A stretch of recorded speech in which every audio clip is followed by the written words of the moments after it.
Blackwood. This next recording was discovered on Halloween night, 1986. The cassette tape was found inside an old box, buried beneath a collapsed house on Willow Street. No one knows who recorded it or what really happened that night. Listener discretion is advised.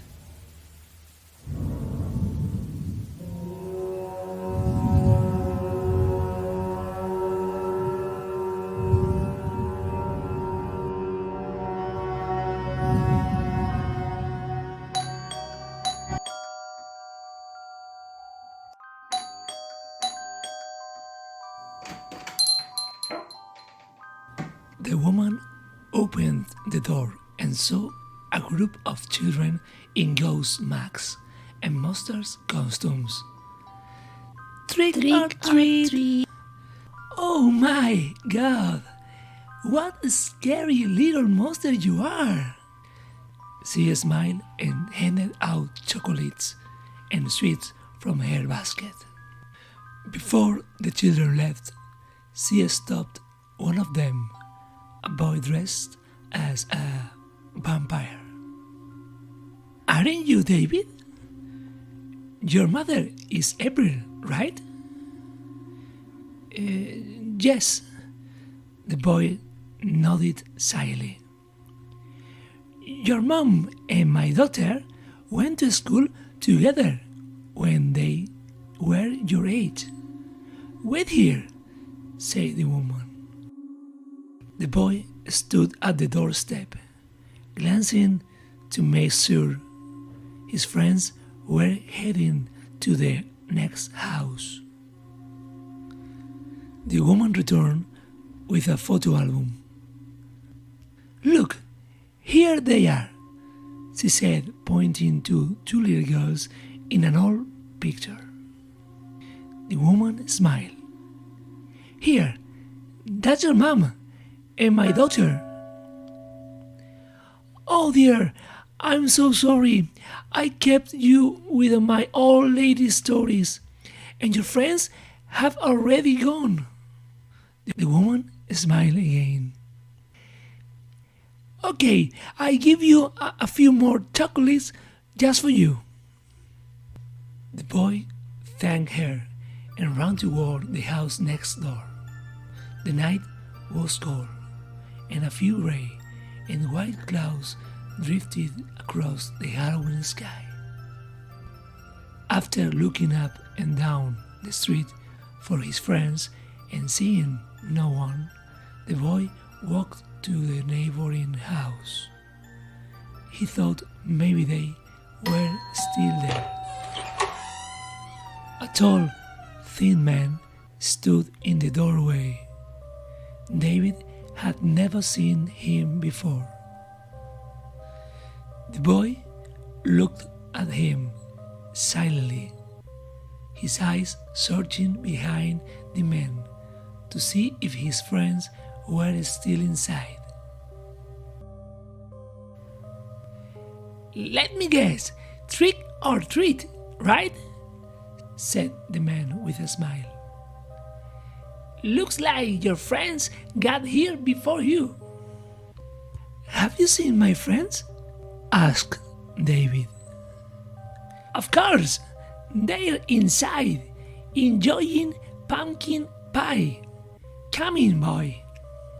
David looked both ways down the street, then stepped inside. The dining room was filled with little papers, bats, and cobwebs that almost looked real. Pumpkins glowed on the table, casting flickering shadows across the walls. "They are at the end of the hallway. I'll go turn off the oven," said the man. The man disappeared through a door before David could answer. David looked back at the front door. It was closed. He turned toward the long hallway.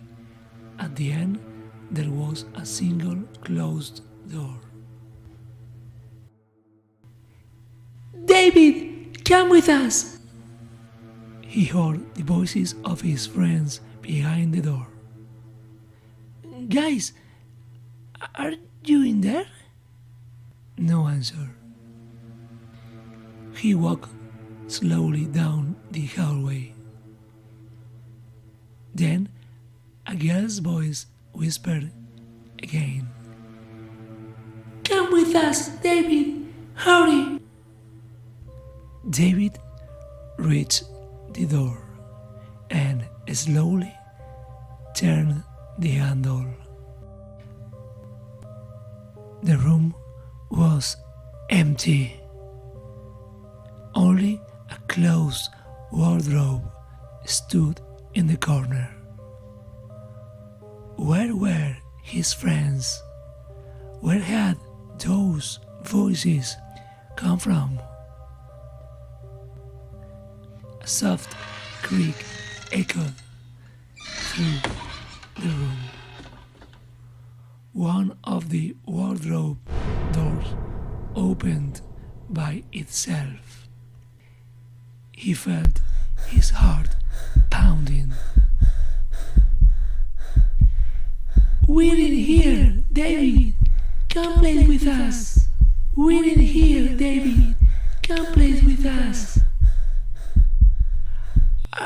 Are you really in there?" David's voice trembled. He stepped closer. Inside, there was only darkness. The darkness inside seemed endless. A deeper voice whispered from within. Come in, don't be afraid. Heart pounding. He leaned in. It was all black. Guys, are you inside? Trick or treat, David. Something or someone grabbed him and pulled him into the wardrobe. And just like that, the night swallowed his voice forever. What happened to David that night remains unknown. The tape ended there. Some say, if you knock